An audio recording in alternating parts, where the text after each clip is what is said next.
Window, color, skyline, sea line, twist of hand, the head, the leg is thought about, contemplated, changed, redrawn, changed again, repainted, because the stillness I seek is always seeking me.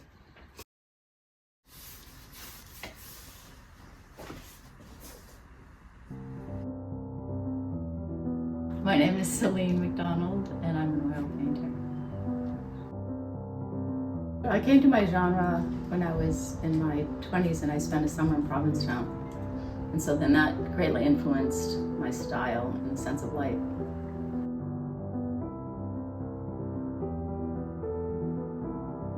When I was working as a nurse, I was getting a painting degree.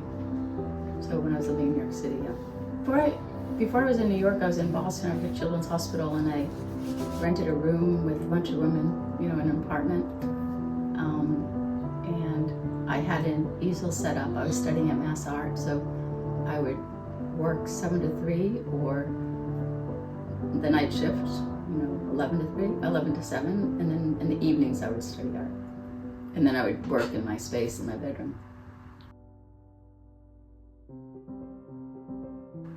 I had to paint.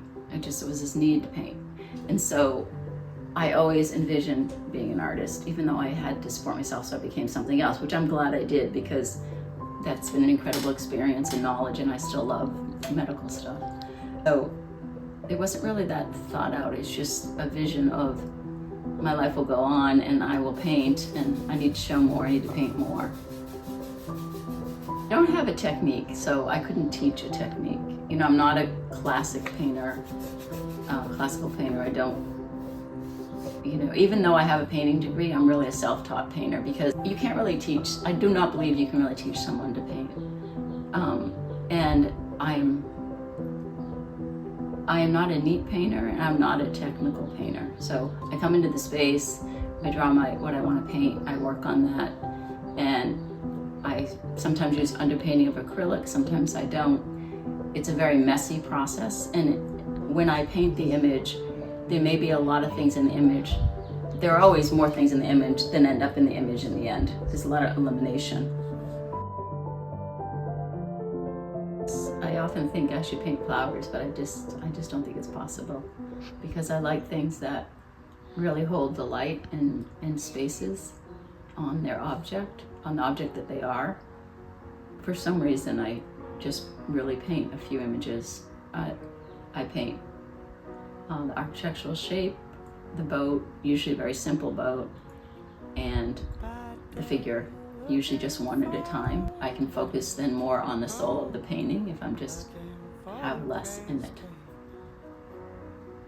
Gets in his car and drives away, far from all things that we are. The person sees the painting is a reflection of their own mind, which may or may not be what I see, which is fine, because you have to like a painting based on your experience. I think people that have collected a lot of my pieces, multiple pieces, like one person collecting multiple pieces, they really connect to the same, what's going on in my head. So there must be a similarity in them,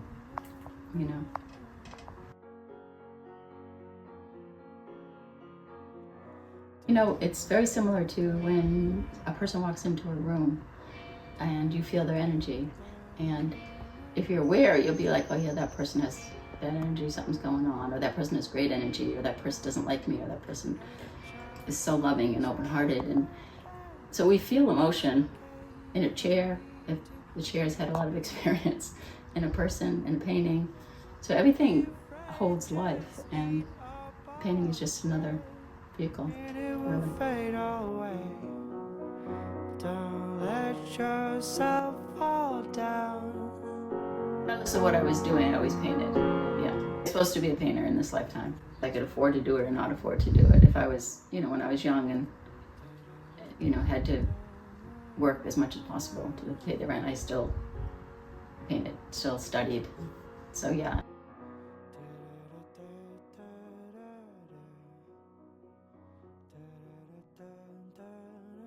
My workspace, I'm not accommodating anybody else. No kids, no spouse. So that's why I think when you go to an artist studio, it's so a room of their own. You know. He says bad day, looking for the great escape. On a bad day, looking for the great escape. Great escape.